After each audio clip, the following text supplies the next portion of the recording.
There is a fifth dimension. A dimension of sound. Damn it, Frank! We tell him to be quiet. I spilled my hot cup of Uranus again. A dimension of sight. Hey, Arch. I'm gonna sock you in the puss. A dimension of mind. Nan Adams, is that you?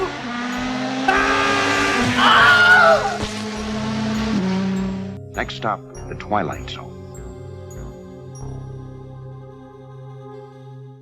What's going on, everyone? Welcome to the Fifth Dimension Twilight Zone podcast. I am your non-waving host who likes other people to wave because I demand it for a price. We're, of course, here to talk the Twilight Zone, the Fifth Dimension podcast. Rod Serling's favorite podcast, if he were still alive, even though he probably hate that we rank his videos or his movies or his TV episodes, whatever you want to call it. So we'll just go with that. We're back to talk a new episode. I don't know how I feel about it. We'll see how you guys feel about it. But yeah, it's a interesting one. I remember when I watched it, but I didn't remember it before. So yeah, as always, Anchor, SoundCloud, iTunes, Podcast, Audio Boom. Google Play, Audio Boom, Come to Uranus. You know, the usual places that you can find our audio feeds that you can rank and subscribe because you know you want to. Audio Boom. Yeah, exactly. Did he disappear? He disappeared in the process. He exploded to disappear. He went meow and he disappeared. Woo! So, anyways, Thanks, Ventura. For my next trick, I will crawl out of the back end of a hippo. Trev is Einhorn. Einhorn is Trev. Trev is a corn. I'm a cassowary. Is a cashew. It's a cashew. Yep, with a top hat. So yeah, how you guys doing? I'm here with Jake. I'm here with Trev, my new co-host. But actually, my they might be leaving because they like pineapple and ham on pizza. They like that. Damn Hawaiian. straight. Had that tonight. Had Hawaiian pizza tonight. Ooh, yummy. You guys disgusted. Num num num. So num, I'm num, looking. num, I'm num, actually. num, I'm num, actually selling for. I'm looking for a new co-host that will pay me. So because these co-hosts need to leave because they're disgusting people. They. I'm gonna bring you, Jacob, you, Trev, and Dan into a room, and I'm gonna show you a bomb going off so that you guys can't leave, so you can never order pineapple pizza again. Wait a minute. That doesn't work. Why? Because it's a weird, Why? faulty plot device thing. Because we said so. But I mean, That's right. We'll it might leave fall because apart. We'll have pineapple pizza. We don't care Yes. for world's ending. Exactly. I It will might have fall apart, pineapple and I might pizza be- and I will love it. Well, I mean, it might fall apart, and I end up in like a cafe eating pineapple pizza or something like that. So Hey, well, Yeah. you came over to our side. That's You'll good. end up crying right outside your front door, and all you see is like SpongeBob's house. Yes. oh god, the things we do for Yeah. things I will not do for pineapple pizza. So good. Fucking disgusting individuals. Agreed. Disgusted. But anyways, how the hell are you guys? How's life? Are you good? Yeah. Everything good? Dangerous. And Danger. friggin' tastic, I guess. Better than this guy. Which Good guy? thing that guy. That guy. The guy with the thing? The, The the place? thing. Yeah. The The thing eyeball? and the stuff. The In the the, place. the guy that puts the con in Tycoon. So anyways, I don't know where this is going, but I like it. I like it a lot. Yay. That's what I she should said. have drank like Triv's. I should have drank like Trev. It would make more sense. Is this I one of have those things had when like Trev when Trev gets drunk, like we have to be drunk like Trev to understand what she's saying? I think Hey, it's the been guy pretty makes more sense. straightforward. Is it like a Doctor Who universe? Yeah. Mm-hmm. Where's just a my quick damn note. TARDIS? Why do you have to say that about people? You know that's wrong. You don't call them TARDIS, Trev. I You will call call I everybody. got your TARDIS. retardus right here. No, I'm just looking for a TARDIS, not a retardis. That would be wrong and rude. And we've officially been What's wrong with demonetized. retarded? Give me my damn phone box. Your box. My I don't phone want to give you your box. box. Damn it, Trev. You and your box. You That's call 'em something I retardus can't anymore. It's comment on. Special TARDIS. That's something I can't comment on my box. So There you go. Just quick note for all you people out there in the Fifth Dimension who listen to us, thank you, as I always say. Next week, this will make you aware now. I'm going to say it now before you stop watching or listening. Triv, you will not be here. So Nope. we want to wish you well as you transition into your corn period, as you become a piece of corn. Well, The air corn. Transitions. There's no way I No, can no, say that without being weird. no. But yeah, it'll probably You're making be it just sound me. weird saying that I'm transitioning because I'm not transitioning. You're transitioning to an ear cord. I was just waiting to see where this went. It goes nowhere like our podcast. Jacob, No, you know this. it just I'm Seems okay. like it's going somewhere. Just to be clear, there is no transitioning happening. I'm just off for a week. So yeah. She'll be back as Mr. Trivial Theater. Well, you know. I was just being nice. Hello, I'm like, gentlemen. she's transitioning to I appreciate cord. it, but I just don't want people to get the wrong idea. There's no actual transitioning. Oh fuck, that just sounds bad. Anyway, moving on. So yeah, just to give you guys Damn it. Okay, I am I'm losing. Jesus. I can't win. Viv, you know what podcast you're on, so you know you can't win. Oh Jesus. We're with you, Trev. Oh, this is a real clusterfuck, isn't it? That Fuck. was a transition. What do you think Oh of that? Jesus. Yeah, that's a hell of a transition. Oh man. Glad you guys talked long enough for me to look that up and Right. Terry, we support you. Oh God.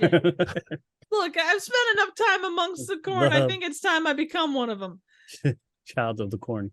Yeah, well, you're not wrong. Oh, fuck. Shit. So, Trev, we'll see you in a week from this video, or 2 weeks from this video. I don't do math very well, so we'll yeah, we should just have that up as just for the. Yeah, that's what I'm becoming. I'm becoming a bird. Use AI. See if you can like feed her voice into AI and see if it can. Can we get like a Triv bot? I'm sure you can. I have friends that could do that. I can't outrightly, but oh God. Do we want to put that much effort? Into Yeah, there will see, Trev, there will be no effort when you're gone. We'll have no effort for this video. It'll just be us talking I have about. faith in you. I have faith in you. No faith in me. We have to talk about Dead Man's Shoes. There's no faith. Oh come on, it's not that bad of an it'll look episode. something- I don't remember it. I'll just be like, I know. All right, see you guys next week. Shortest episode in Twilight Zone history. It sucked. Still better than Perchance to Dream. dude, we'll do some rearranging of the list. How about that? Trev won't be there for it to influence us on the list, so we'll move things, Jacob. I promise. Ooh, Trev will never know. I know somebody who can come on in her place. Besides Jeff? Damn it, she beat me to it. We can just do this.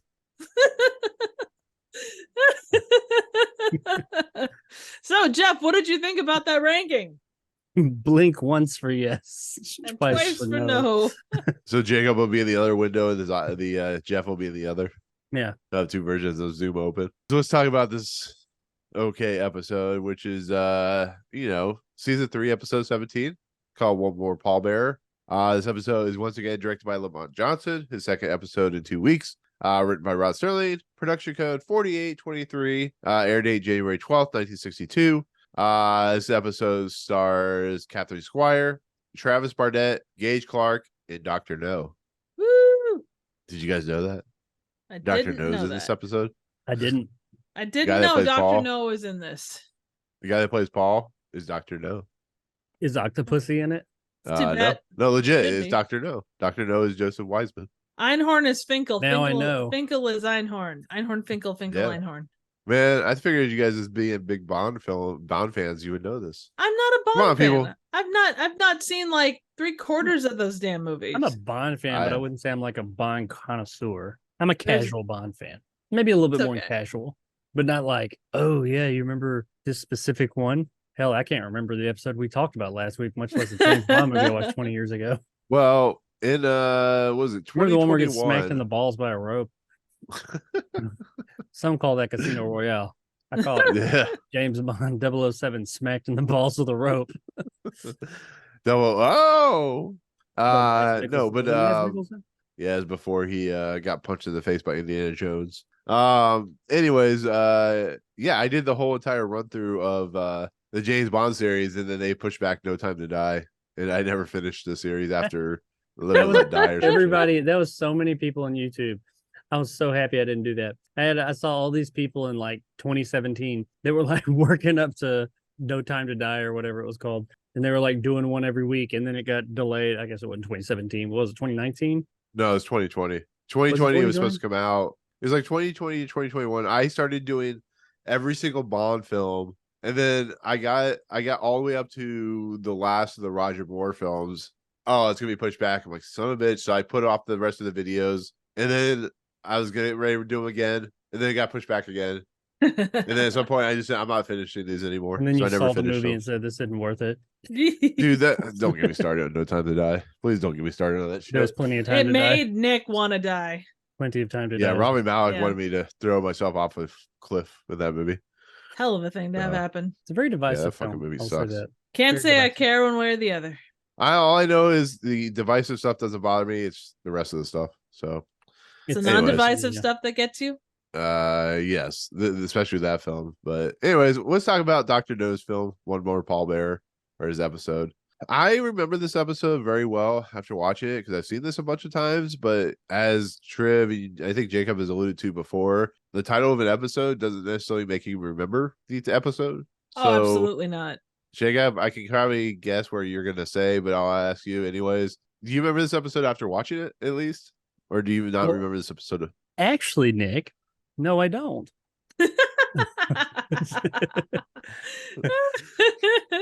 At all.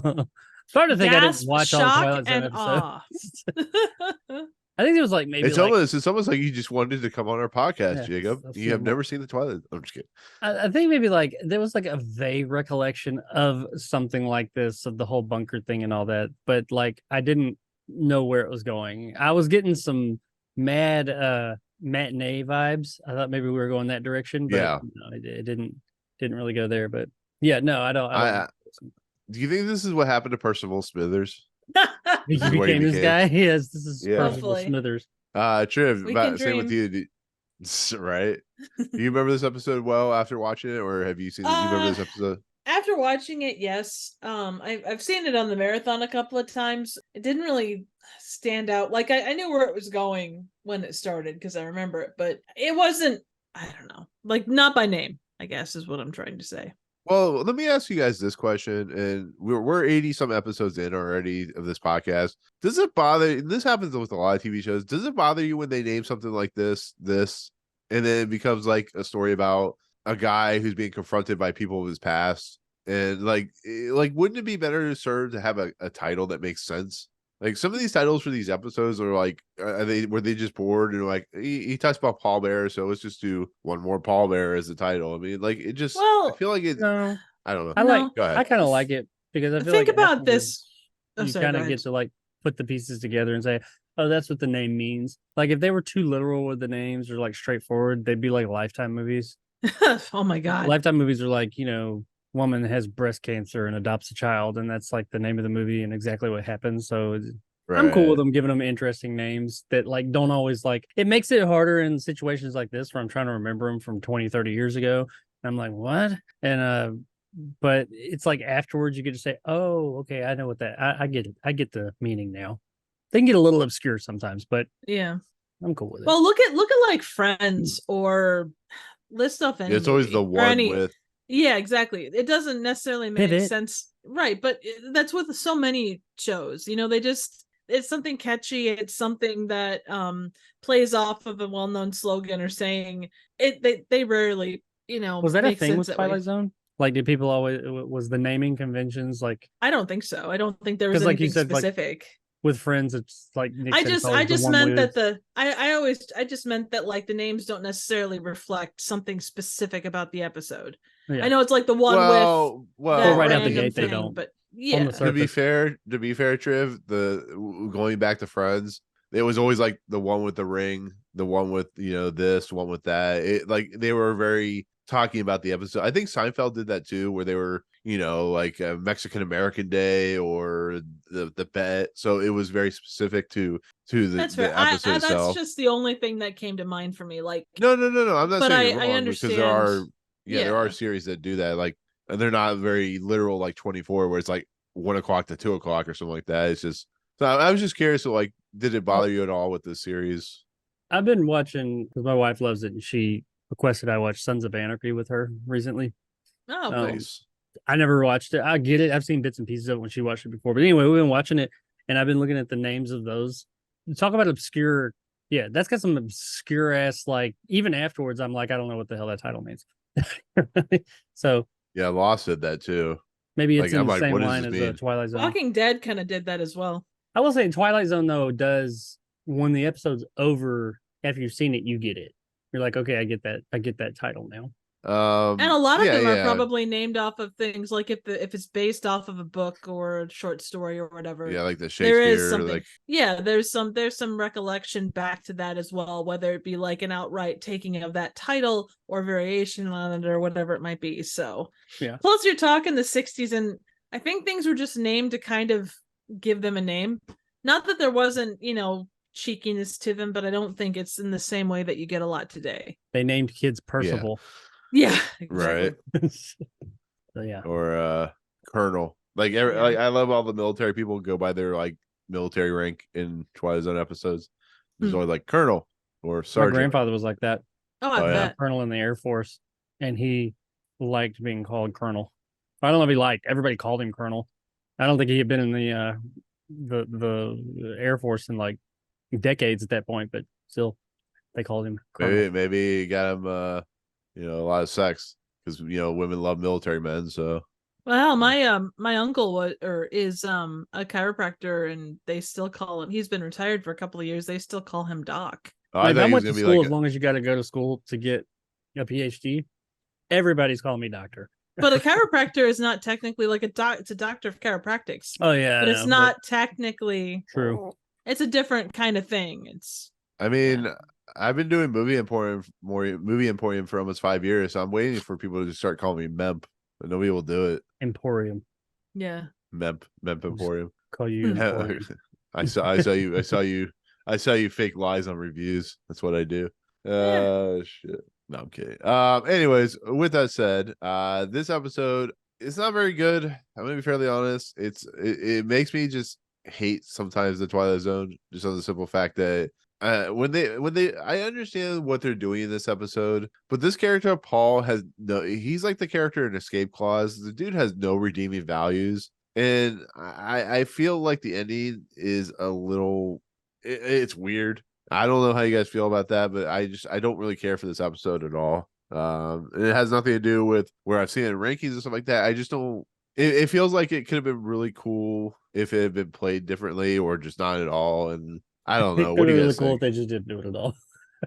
Yeah, no, because I don't know. I Maybe like you where guys they were like it. going with it. But I'll give you that. The end. It's like the thing. three ghosts from Scrooge or something like that. The end. It definitely falls down. I think it was within reason. And I'm not going to sit here and say that it's, Oscar winning by any stretch. I think it had moments of strength. Yeah. But yeah, that ending I killed it. If it had been left where it was and let it do its thing and end there, I think it would have been okay. But then they pull like that second switch and almost a third switch. And yeah, it's like a double triple. Yeah, it just didn't, it lessened. It's like when in which one was it? I was talking about it on another podcast the other night, but there was a guy that mentioned the new or the remake of Nightmare on Elm Street with Jackie Earle Haley. Yeah. Like where he's like, oh, he's a pedophile. Oh, he's not a pedophile. Oh, wait, never mind, he's a pedophile. Had he been innocent, burned, and then came back for revenge, spoilers, it would have been something different, something that set it apart, something unique. Even if it didn't work out exactly right, it still would have been something unique. They lost their nerve or whatever happened halfway through and said, oh, we can't do that. If they had left it as is, I think it would have had at least something to go on. I think they tried to get a little too complicated with this ending, but I mean, we'll talk about it. But I think that it could have been. I think I know why they did it. Much simpler. What's that? I think I know why they did it. We'll get there. Oh, I'm sure. I don't agree with it. Yeah, but I think I know why they did it. Right. But I mean, I don't know. The performances aren't bad. I think they all do a pretty good job. And like I said earlier, Joseph Wiseman, of course, played Dr. No in the Dr. No film, the first Bond film to ever release. And I think he represents a lot of a lot of people who are not kind people who do things that will ruin a lot of people's lives, and they have like the three ghost effect from like, you know, Charles Dickens Scrooge come back and talk about like his things that he's done and how he just doesn't understand his plight and what he's done to people. It very much is that type of story. It's interesting to see that story play out, but I think once again, I think what they were introducing us to is much more interesting than how it plays out. And I don't know. It's a very wonky, uneven episode. So, but I do don't gotta know. ask. I know we're getting into the story beats, but why the hell did these people go there? It's a good question. Weren't they like threatened or something like that? Or Well, one of them kind of alludes to that, and maybe I missed it. I mean, But it was a case of it being heavily insisted upon. Now, whether that means threatening or whether that means we would very much like for you to come join us. Like, it's not like they were bribed with money or but I also don't think their lives were threatened. I think it was just like it is in your best interest to come with me kind of a deal. I just don't know why these people would have come, but whatever. It's a good question, and certainly one that. And did they know that they were going to meet him? yeah, that's one of those things like you It's only in see his another building. 10 minutes. But would they Yeah. have known when they left to go there? I don't know. I mean, maybe they thought they got visited by Tommy Lee Jones, and he offered them a chance to, you know, battle aliens or something like that. So they went down there to take a test, and you know, maybe they were going to battle Vincent D'Onofrio or something. I don't know. I will say I really enjoyed the fact his last name was Raiden, and at one point, like, there's talk Oh, I was of waiting for like a room full of mirrors with all kinds of Raidens, and I'm just like, oh, that would be so cool. I was waiting for him to I'm just fly waiting for across the Jacob room. to go. I know it's I was waiting for Jacob to go Mortal Kombat. Maybe I'll insert that. No, Jake, I was alluding to Men in Black, by the way. I saw your face. I didn't know if you get the joke. Or not. Oh, okay. Yeah, I was Yeah. yeah, that's right. Vincent D'Onofrio. I don't ever think of him in that movie, but yeah, he was the No, he's like the best part about that movie. yeah. I love him. Yeah, should get an Oscar Edgar. nomination. Yeah, Edgar. Yeah, Edgar. Water I and mean- sugar. Wow. More sugar. More sugar is us better. Yeah.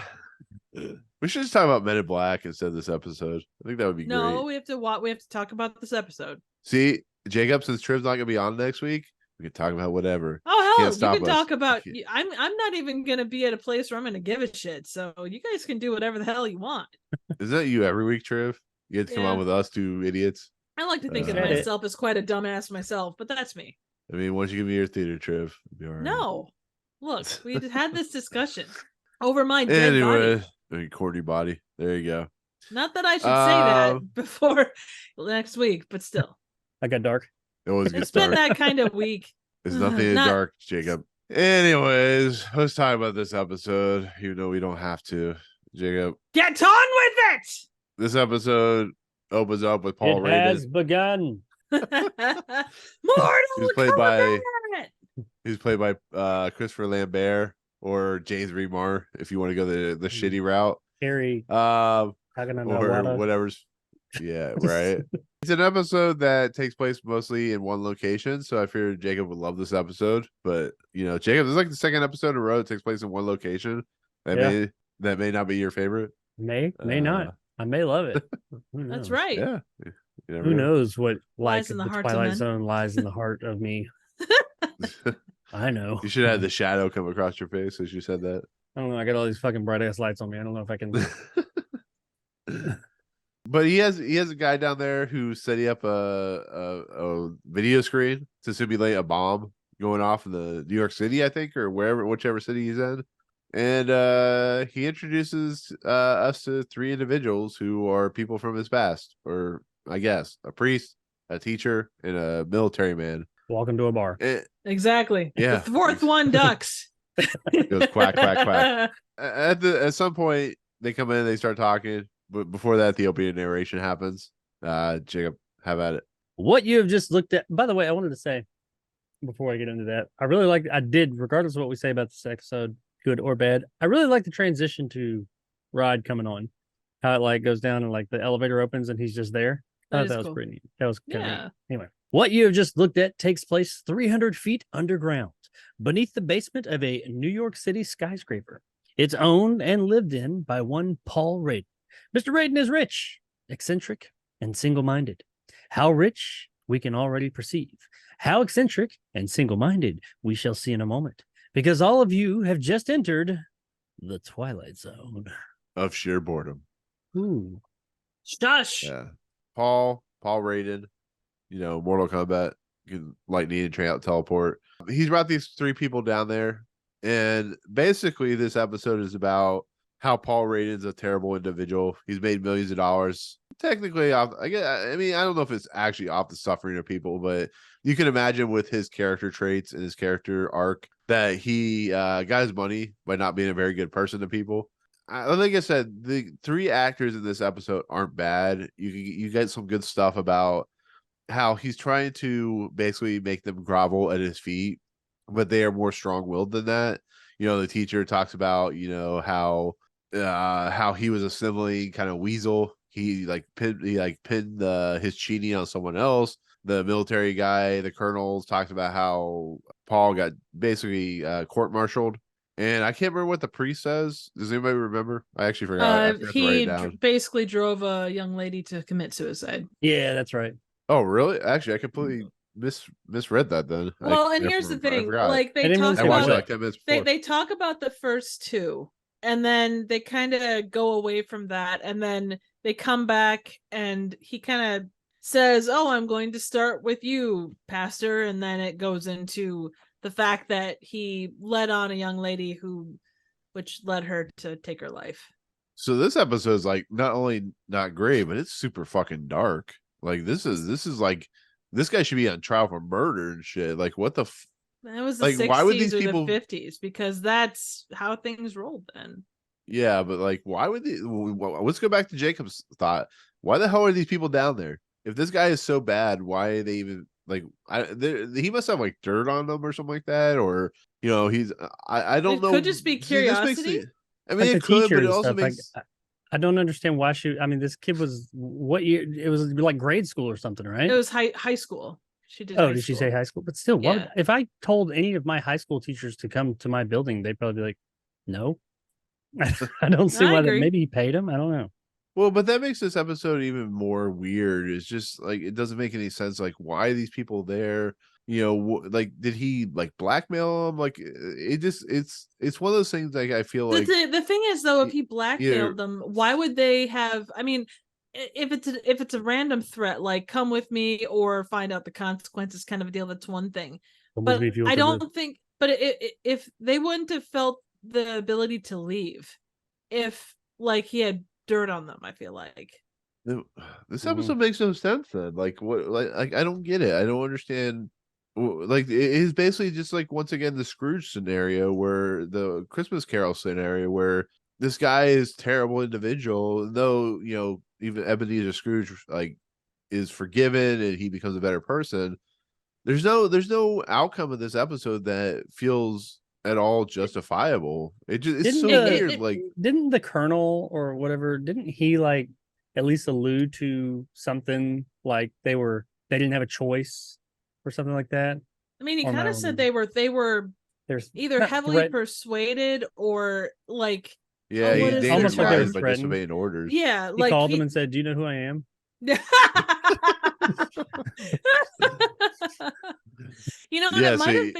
might have been something too with them, where being that they're all in positions of not necessarily, not so much the colonel, I guess, but the other 2, you want to see improvement. You want to see the pastor especially, but the teacher too.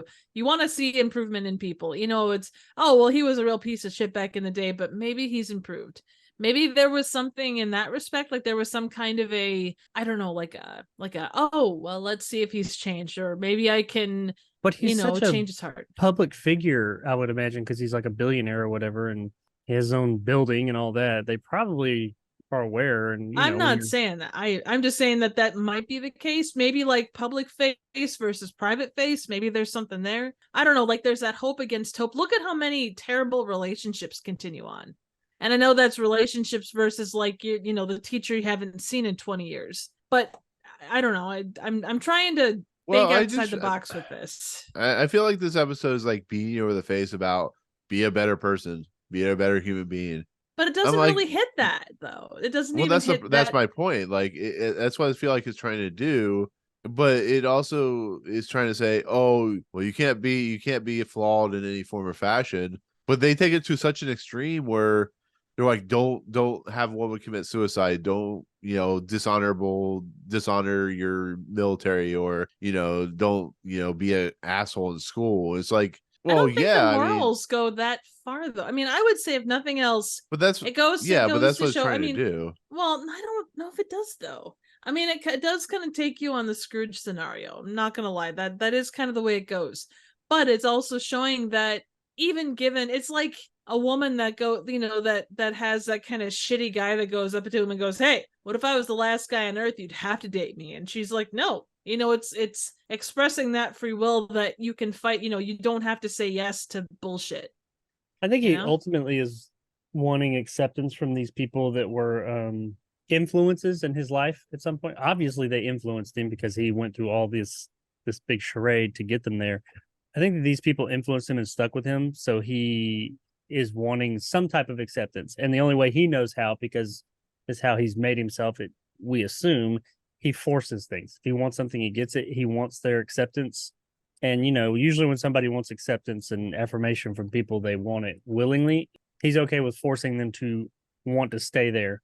Well, I was going to say, they also talk about how when you start, let's say you become a millionaire, billionaire, your troubles will dissipate, your troubles will go away. And I think he thinks that because he's, yeah. I think because he thinks he's a millionaire, everything's going to be hunky dory, and life doesn't work that way. People have free will. that are affected. Yeah. What's that? People have free will. I mean, exactly. You may not be able to buy everybody and everything. Yeah, I think too people that this one don't forget. So no, I think too that this one kind of, because he comes off like a guy that was never told no. Mm-hmm. And however he got his money, whether he was, whether it's an old money scenario or if he made his way in the world or whatever, clearly he's the kind of guy that has rarely been like denied anything he wanted, or at least as of late. But those points that did really stuck in his craw. And the fact that he wasn't able to get away with it on everything. Money doesn't solve all your issues. Yep, exactly. I mean, like I said, I don't fault the actors, because I think they all do a pretty competent job of portraying the characters they are. I just think this is a failure on the script writing level. I think at this point you're starting to see episodes written by Rod Serling where either he is burning out or he is losing steam on the fact of what he wants to write about. And this just feels like one of those episodes where he has a particular purpose of what he wants to say, but I don't think he says it well or says it interestingly enough. And you see that with just how I don't think he had the time to effectively, well, the way it's set up, at least with these three people in this scenario, I don't think he had time to effectively set up and say what he was trying to say with the setup that he's given. Could the story be told differently in 24 minutes? Probably. I don't know. I'm not a writer, but I do think that given more time to explore some of these individual things and people and stuff like that, I think maybe this could have been interesting. But it just ultimately, I like the idea. I like where they were going with it, but it seemed a bit shallow, like they didn't have time. Yeah. It feels more like a PSA than anything else. Like, hey, yeah, that it feels so rushed. At least as far as the character that they built here in this episode, I don't think that character would have. He wants to be in the room. Oh yeah, he wants to be there, and he needs to be there. Yeah, that's what this whole thing is. He wants to be there, and he expects to go in there and tell them this, and then break down and start begging him. And these were the three people in his life who didn't, and they told him no, or they told him you're wrong. At least they didn't give him what he wanted, and he wants to break them down. So he wants to be there the whole time.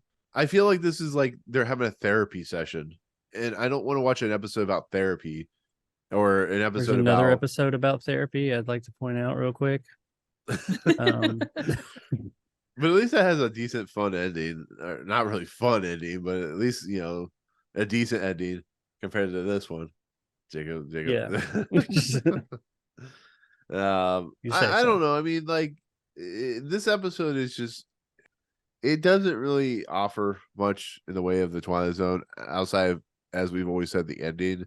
which is really not that great to begin with. But I mean, you have stuff in here where he turns on like the sound effects and fake, radio messages to try and scare him. But They they're see at a him point turn where, them on too. yeah, He like goes, Yeah, that was weird. and they like watch him do it, and they're like, oh. It's like you just saw him turn that shit the fuck on. I don't know. The thing that's also weird is they like the radio message is going off, and then it goes to commercial, like right in the middle of the conversation. It's like what? And now from what our are you sponsor doing? Tide. Exactly. World's gonna end, but watch them close, ladies and gentlemen. Exactly. For And to clothes waste a as cigarette wide for the as your smoothest taste bones while you go out. post radiation. Yeah. And while you buy your Tide, buy your Maytag washer and dryer because you need to wash them clothes. No, or buy the oven. Buy the oven with gas propane. Ovaltine, son of a bitch. Another crummy commercial. But no, but like it was so weird. I was like, and then it goes right back into it. This is like they're like, oh, we rather go die, which is it makes sense, I guess. I would. It's the honorable thing. Yeah. Well, I think it shows how disgusted they are with him just overall. He's not changed. They didn't like him back in the day whenever they met him, and they don't like him now. He's no different. Right. They're saying, I would rather die and be with things and people I care about or doing something I care about than spend another minute with you disgusting human being. Well, If that's even living on the means being drink with you. thing. Huh? Yeah, that's even on the drink thing. He's like, hey, would you like tea, coffee, or me? And they're all like, ew, no thank you. Screw your $1,000 bottle of bourbon. Oh, I think you said me. Like you want? No, I me. did. Coffee, said tea, or mead. me. Oh, I think you were saying mead. Me, as in myself and I. Ooh. You're gonna have a threesome with a Hey, baby. old Coffee, lady. tea, Or me. me. Exactly. They one more person they could have had an orgy. They could have. They just went for a foursome. So Yeah, you never they go had the for the contractor. foursome. That's true. but I mean, Well, and the way that it's listed as a practical joke, it's like you went through all this, and I think the bunker was built for more than just that. But you put all of this time, effort, and money into this thing that, like, in the grand scheme, if he had lost, like, if there was some like flaw in the building and the whole building came down, destroying his reputation or his wealth or whatever, that would have been something. Well, I think people mean- like that don't think of that. That's part No. of it too. People like that don't think of that. They think of what they want, That and is that's all true. that matters. I mean, what was his point? I mean, What would he have done had they all just been like, "Oh my god, I'm sorry"? Would he have just been like, "Ha ha ha ha"? He would have been like April Fool, and then it would have been, yeah, You okay. weak, cool. pathetic fools. well, I mean, we saw what happened You in know who I Blast from the am? Past, Jacob. You know what this episode needs? Joe Dante John and Goodman. Robert Picardo. Maybe a little bit Dick Miller. I think it would have worked. True. John Goodman and Well, Dick Miller makes everything better. Christopher Walken. Yeah. Need more Walking on Walken. Sunshine. Dick More Miller cowbell. got steamrolled by a gremlin and then was brought back in the second one for some weird reason. So yeah, Because it's good times. reasons. Because anal. Exactly. But there was one line that I liked. It was, I don't think I wrote this down correctly, but it says no sympathy can be handed out like bubblegum. I don't know if you guys remember that line at all. That's a Yeah. great line. Like candy what to a is it? child. That's how you see it, or something like that. Yeah. I will say, like, the whole idea, like, and I know that probably wasn't the point, but the fact that the guy's name is Paul, and you've got Pallbearer. Paul, like the bearer of Paul's, Yeah. or the bearer of Paul. Like, Well, that's they're what all I kind took of it at the bear- end. I was like, Yeah. one more bearer.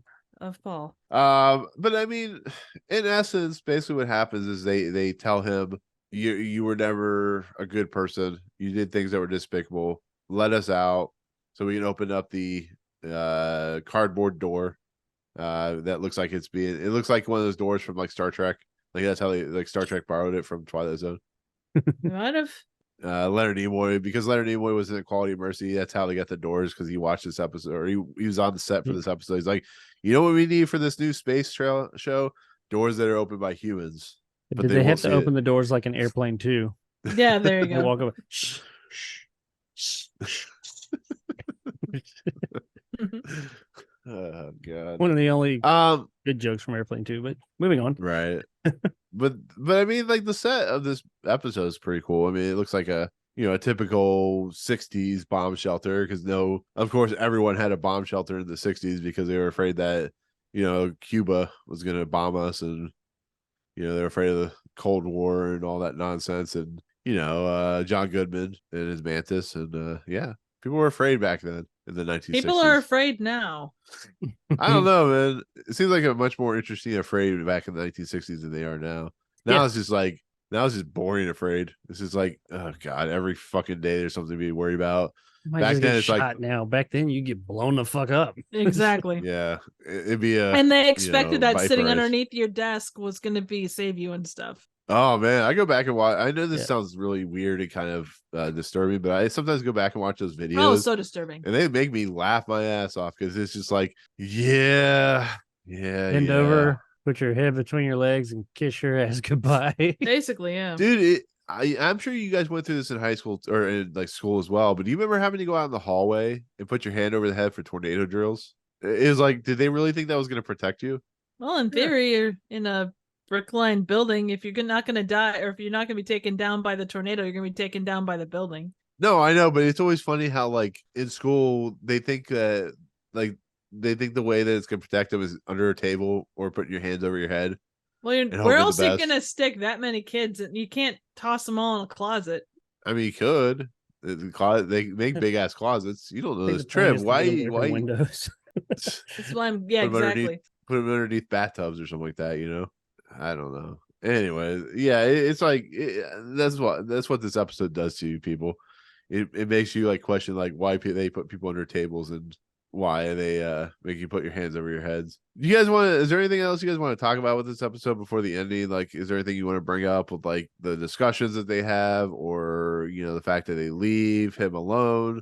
Did you think he was going to get trapped in the bunker, like the door's going to close, like in I honestly don't know what I thought, because there's just not much prior to this interesting ending we're going to talk about. There's not much to talk about. I think that there was a good or an interesting idea there of this person who, like Trev said, is so used to getting his way, and he can pay for anything, and he ultimately brought these people here that told him no in his lifetime to get him to say yes and force acceptance, and then they were like, no, we're not going to do that. It's interesting, but it just goes by so quick. I mean, we have all that time in the beginning when he's setting up and telling us ultimately he's about to play this joke on these people that he clearly doesn't like, and then they come in and we get just a few minutes of each one explaining why they don't like him, and then he tells them you're gonna die, so you stay here, and they're like, no, we're leaving, and it's like on to the ending. I'm like, no, okay, that was quick. It just felt so rushed, like they it's like they put a bunch of questions out there.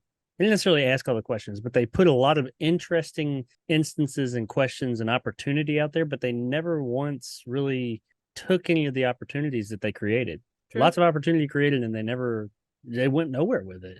Well, they went somewhere, but we'll get there in a minute. Well, I mean, there was a thing that the teacher talks about the pettiness and rather die with people who are petty. And then she talks about how, Paul is like living in illusions and stuff like that, and living in these fantasies, and it's just like I was more interested in the fact of how 60s view flat screen TVs, because they have like he has this gigantic TV, and it shatters into a million pieces when he throws something at it. But like the conversations, like you're saying, Jacob, are interesting to think about, but they're not executed at all in an interesting form or fashion. They just feel like here's a question about why Paul doing this and this, and then they never really like fully satisfyingly answer it, which makes it kind of like, what?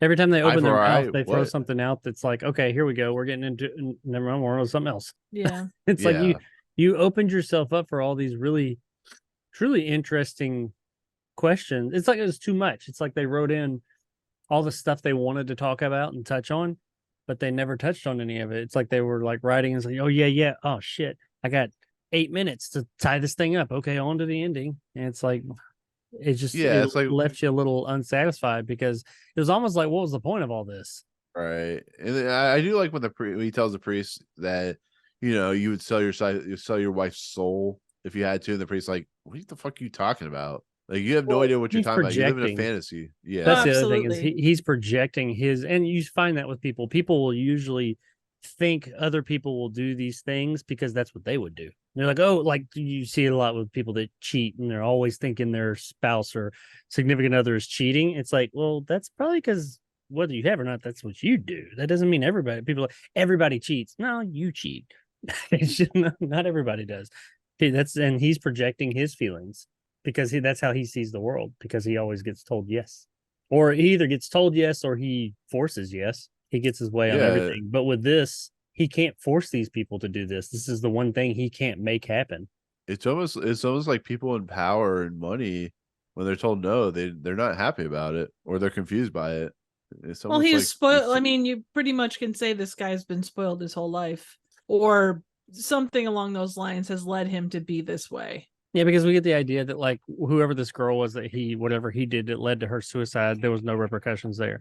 Right. The whole thing in the army or military where I guess they said he deserted and caused the deaths of a lot of people. There was no repercussions there. In school, he was dishonorably discharged, which I don't know. I can't speak for now because I don't know, but I know back in the day, like that was pretty hardcore. Yeah, it still is a big deal, but I think to this guy with money, everything, he didn't do any time or have anything that affected him personally. And the school that thing would have been an interesting thing if you had just one person with him, like did a two person episode where you brought like a family member in, like let's say the mother or father, and you brought him in, or you brought in somebody and they had discussions about Paul's character and stuff like that, and they kind of show you a little bit about like him deserting the military or him doing something of that nature instead of bringing 3 people in, because like you said, it's an overstuffed episode of people that really don't get enough time to tell their story, and it's just kind of small snippets of like, oh, you had someone commit suicide. It feels like there's too much going on for 24 minutes, which is weird. They packed too much in there, and they didn't have time to pay any of it or much of it all. I did like the idea, and I thought, like you mentioned, the hell, in all honesty, the overall episode, I don't think from a technical standpoint, the episode is executed badly. Performances are fine. Sets, everything is fine. It's not terrible. It's just not very remarkable either. There's just not much to work with. Yeah, especially after like Nothing in the Dark, where it felt like a interesting story for 2 characters in a room. Actually, I take that back. There's too much to work with, and it's unfocused. It doesn't know. It doesn't ever work with anything. It just puts a lot of stuff out there and then ends in a really kind of bizarre way. Yeah. I mean, if it left there where they left up the room and he went back into the bunker and the door closed behind him, leaving him stuck there with no way out, I think I would have enjoyed that. I think that would have been an interesting kind of, oh my God, that's effed up type moment. But they do a thing at the end of this episode which makes me question anything about like what was the purpose of this episode. And it would have been that would have been kind of interesting if like, the bomb really did go off and he walked out and like it was kind of his, if it had been placed in like a different episode, but he walks out and like a bomb is going off. Okay, you never really all of a sudden he's in Time Enough at Last.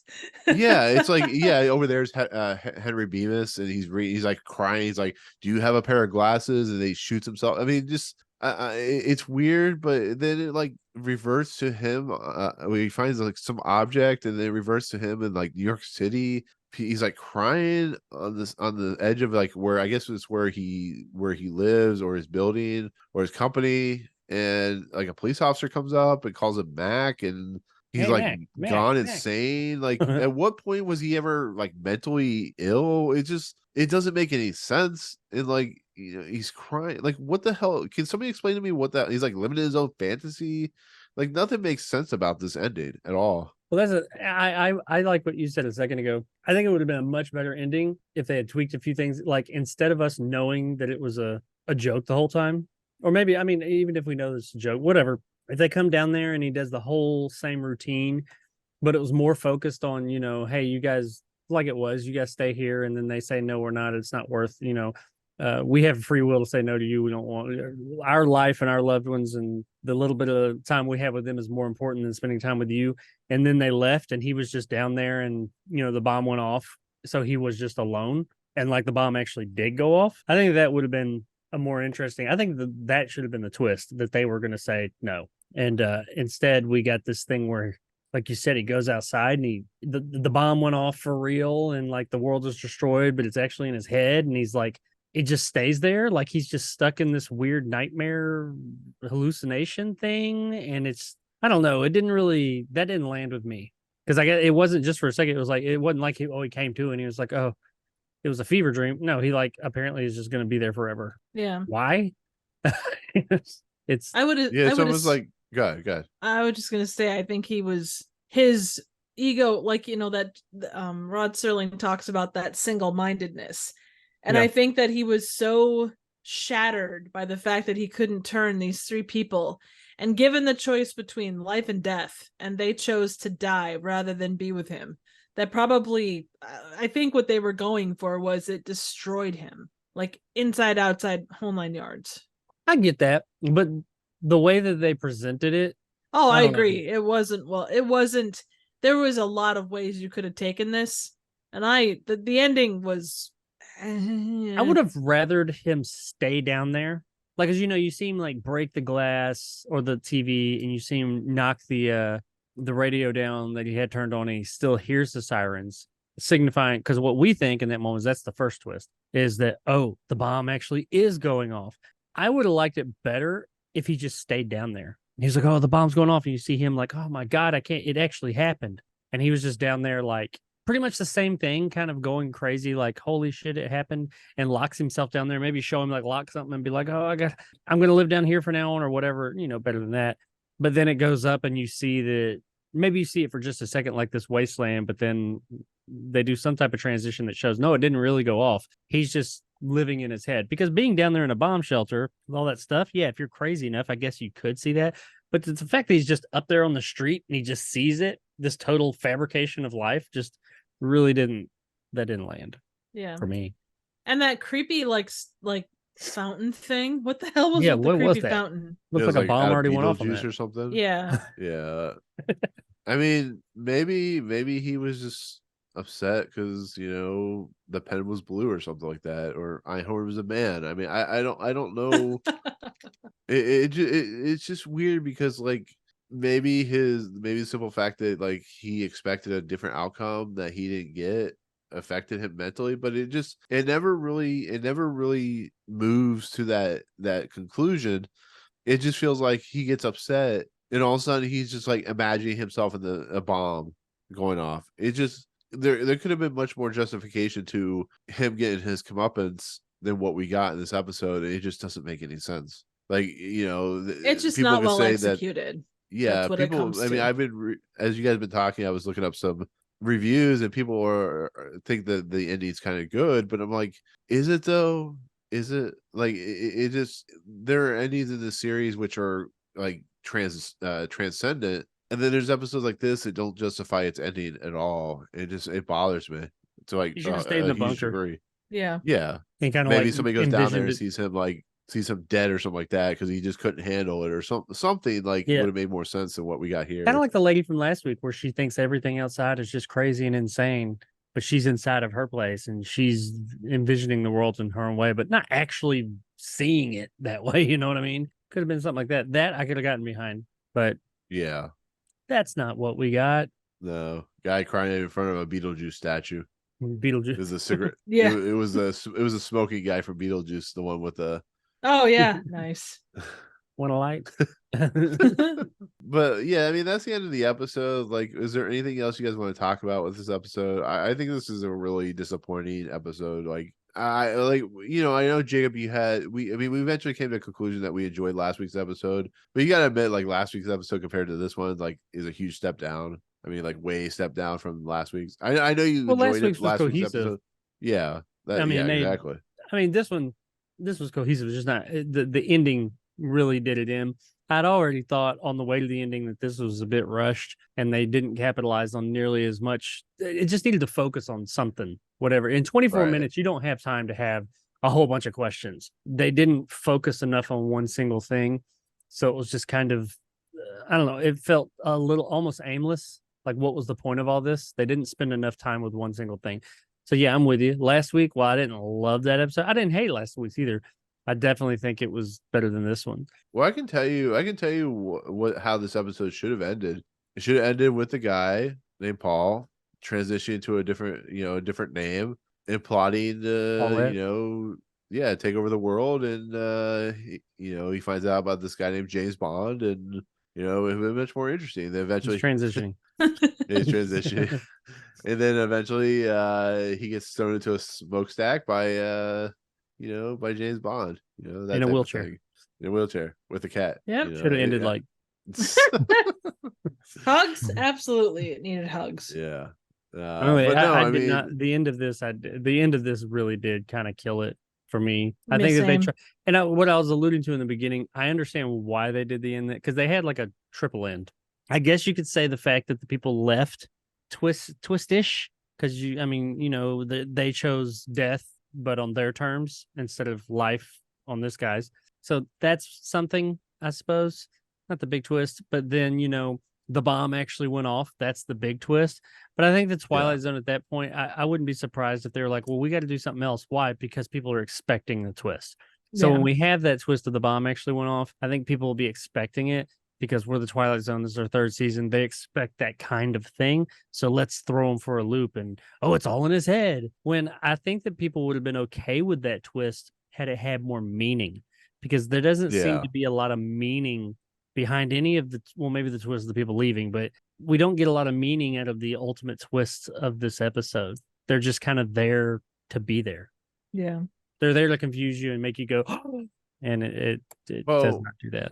I will say this, Jacob, with this being a triple ending, do you think the finish was completely disappointing? So his comeuppance was a little short.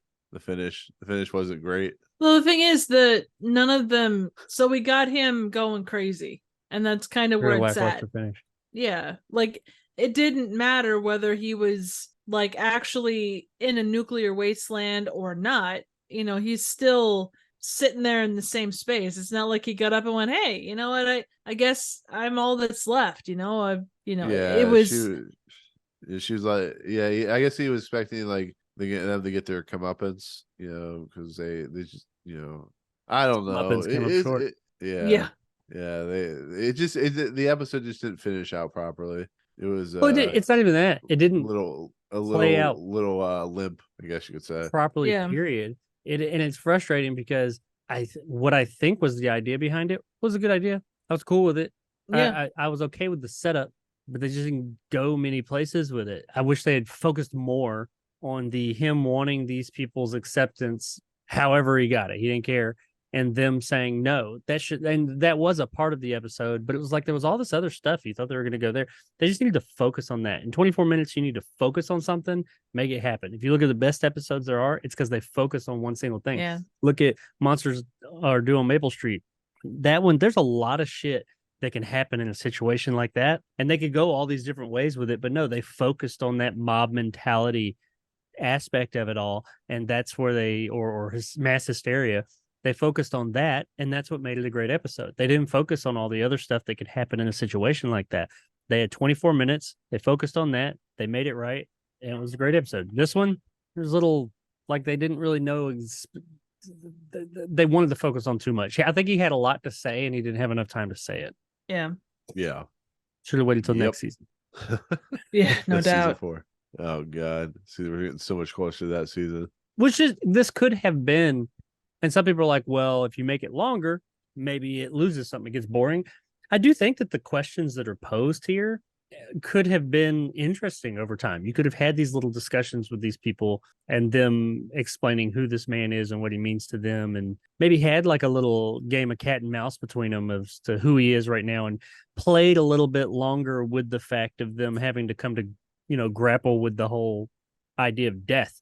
Because admittedly, they do just kind of straight up, all three of them, not one of them doubts it. Hey, you're going to die. Bomb's about to go off. All right. See ya. It's like never once are one of them like, that sucks. I mean, we're about to all die. Damn it. Nobody even for a moment considers it or even seems fazed by it. They're just like, it's Wednesday. Well, it kind of feels like they were like, if they were, forcibly taken from their homes or threatened or whatever it might be, they're taken to this place that they don't want to be. They're confronted with this guy that leaves a bad taste in their mouth, both 20 years ago and now. Yeah. I don't think there's any reaction other than to be just disgusted. It's like, well, it's like when you get that point with people, it's like, I'm fucking done. I'm not dealing with you. I have no fucks to give. And I feel like that's kind of where all of them were at. Yeah, and that I can absolutely get behind that. And I think that is right. You're right.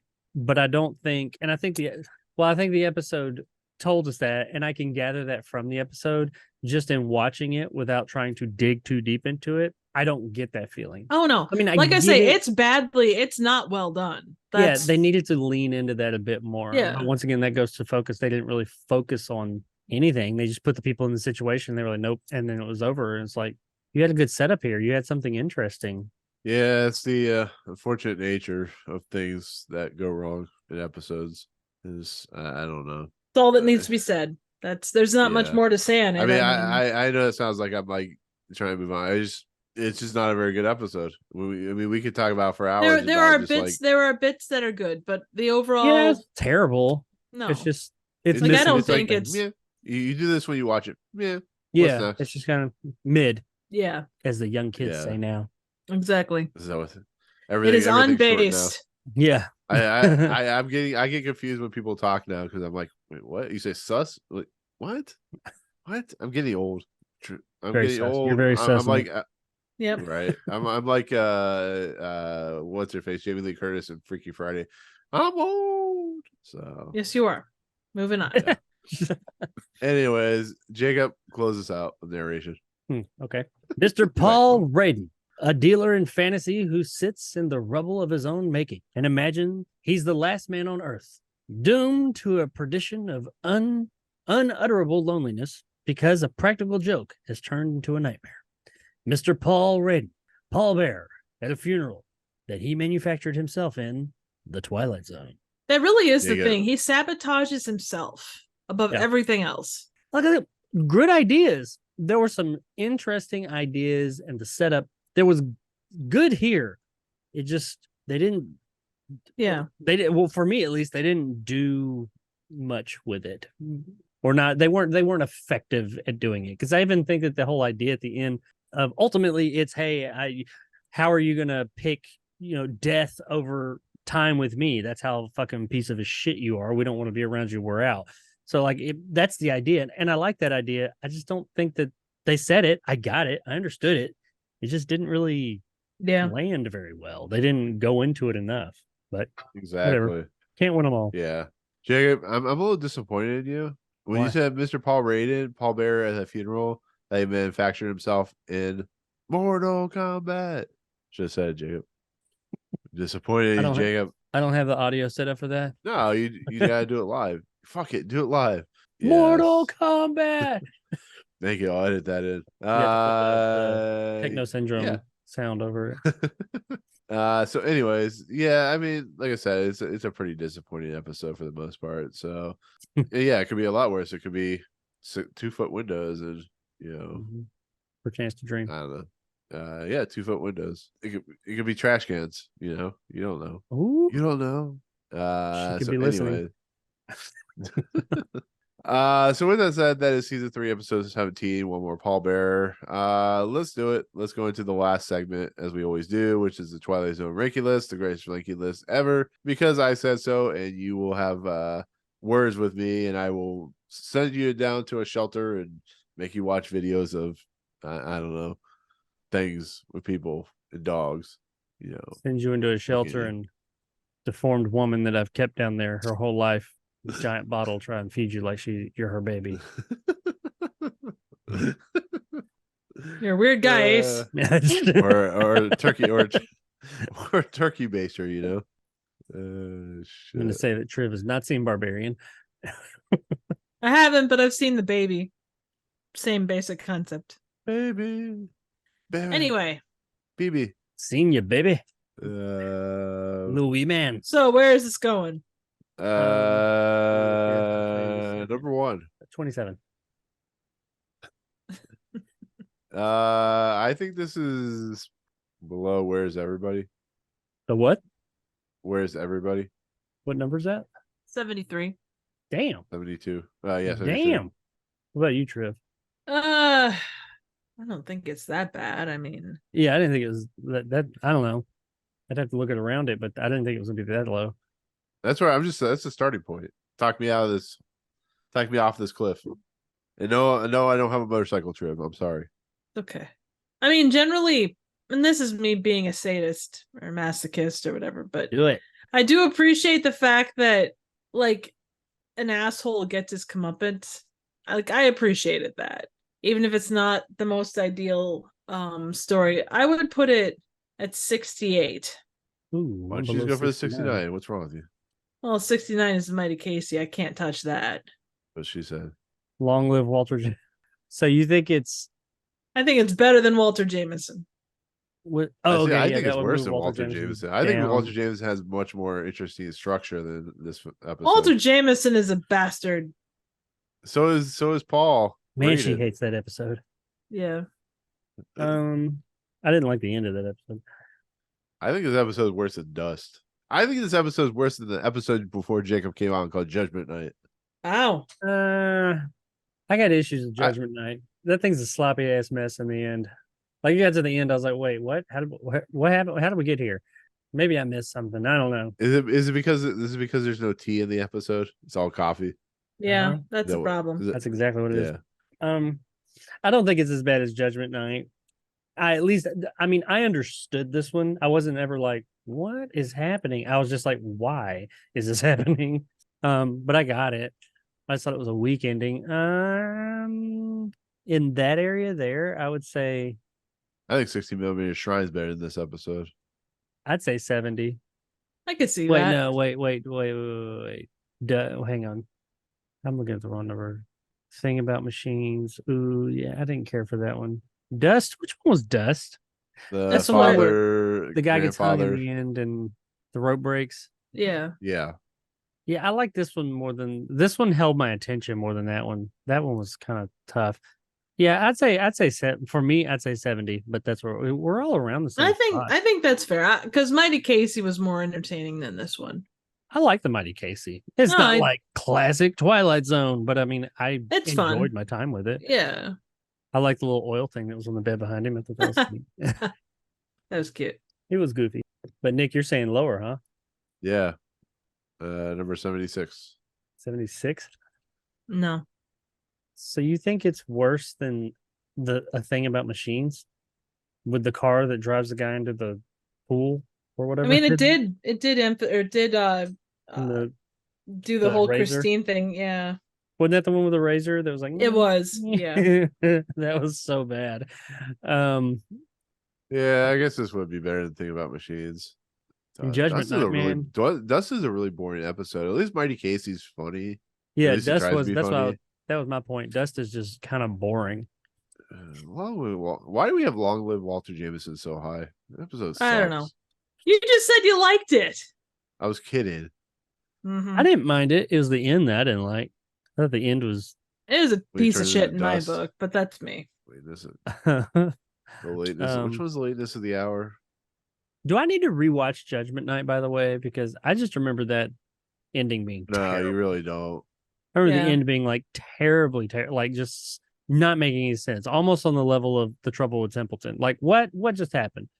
See, I feel like The Trouble with Templeton was a lot more confusing. Judgment Night was pretty straightforward. It's just Until the end. it did a really random jump. Yeah, in the end, all of a sudden, the people that were on this one thing, now they're Nazis or something like that. I can't remember. It's been a No, while. just the one guy, just the guy that Yeah, he's reliving his life. He's reliving the time over and over and over. it's like he's in hell and he's forced to live on or be bombed by the boat that he captained. But it's different. Oh, okay. Maybe I just missed that. I don't know. That's okay. Okay. Lateness of the Hour was the one with Lateness of the the Hour is a robots.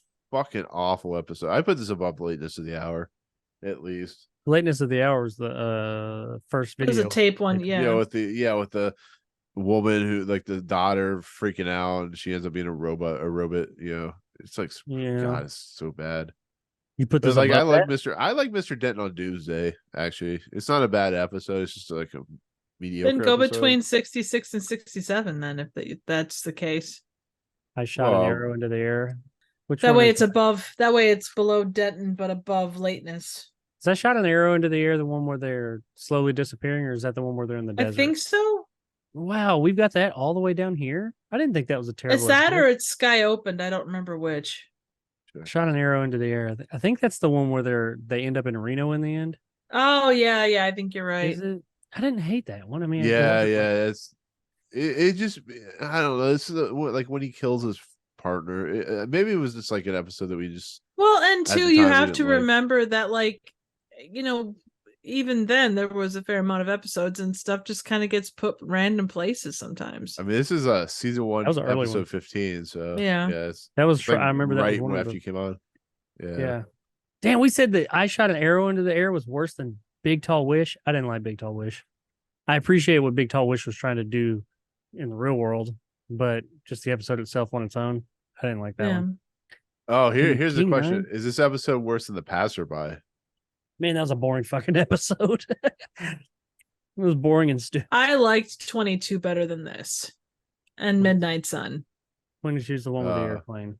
Yeah, where like the morgue keeps calling her name and Yeah. Airplane explodes. Room for Midnight one more, Sun. honey. We just Yeah. watched that not long ago, didn't we? yeah, that was the last episode with Dan. What's the thing in that one? Where like it 22? reverses Or which one? Midnight the Sun. Midnight Sun. Oh, That's the the one where it's, like, paint really one, hot. where she's painting. Yeah. Yeah, I like that one more than this one. I think that one has that. It's not the strongest in the world, but it's more consistent. So The put end is this a little- Yeah. Ho hum. Put this above passerby then. Yeah, I did like this, but the passerby is so boring to me. yeah, I'd agree. All right, so that sounds good. Number 62. She was like, I just want to get out of here. She's like, I'm exhausted. I gotta make my transition to corn. Is that good with you, Jacob? Yeah. We're gonna question this like a year from now. We're like, why did we put that so far down? I mean, if that's the case, then let's put it back down by dust. No, I'm kidding. Like, we're gonna get to season 4. We're gonna be like, why is everything so terrible? Actually, there isn't. The There's second part of episode the, or the first part of the list. Yeah, Yeah, right. So yeah, that's a good spot. I was thinking like I mean I would have put it lower, but I think when you think about it, it's like, yeah, sure, it's not the worst, but it just has a terrible ending. That's all. So is season 5 like a return to form then for the Twilight Zone? No, Yeah. like I mean it's a return There's to form good in the fact that stuff. we're 20 minutes. We're gonna be happy it's 20 minutes because our podcast won't be 6 hours long at that point. But we get to episodes like was it 10,000 feet in the air or whatever? Oh, Trev's gonna be angry eyes. sorry.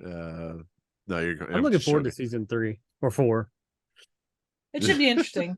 because I mean, Yeah, we've gone all this and we've gone over a year, and I'm hearing about how god awful it. Hell, we're no, we're not coming up on 2 years, but we're like a year and a half into this thing. Yeah, that's crazy. that's the Actually, podcast? no. How is No, the 2-year anniversary? next month will be. Hold on a second. Sorry, Trev. I know you want to get out of here. Let me just look this up real quick. I'm sorry, Trev. I apologize. Fine, it's fine. Please don't hate me. I'm I've been sorry. up since 5. I'm exhausted. So I want to say I started in like a September or something like that. So you guys must have started around August, Yeah, I think so. July, August, something like that. I think August. Because I was on episode 9 or 10. Well, I started on 10 or 11. First episode was posted September 6th, 2021. Okay. So yeah, I think that'll do it. So where was this? Shit, just sorry. New number 62. 62. New number 62 is one more Pallbearer. Number 1 is I the Beholder. Number 82 is The Trouble in Templeton. The next episode is Dead Man's Shoes, season 3, episode 18, directed by Montgomery Pittman. Written by Charles Beaumont and Oki Rich. Stars Warren Stevens, Richard Devon, Joe Marshall, and Ben Wright. I hear nothing but bad things about this episode, so we look forward to not talking about this episode next week. So yeah, Look forward to not talking about this episode next week. exactly. So, anyways, with that said, we're going to head out into the open space as we cry about our past transgressions and wave into the blue yonder. Triv, as always, you're awesome. You have great content. I know eventually you and I have a collab that's going to show up here soon. But if not, we will miss you next week. But we will be glad to have you as soon as you come back. Wish all the best for you for your Thanks. transition. Jesus. So You are going to give people the No. wrong idea about this shit, honestly. Trev, we give people the wrong opinion hypothetically all the time. we're with so. you. Oh, thanks. That makes me feel great. No, in all honesty, Gonna get be better. hard enough, damn it. Trevor will be hard, trust me. She'll be able to be Jesus hard. So. Christ.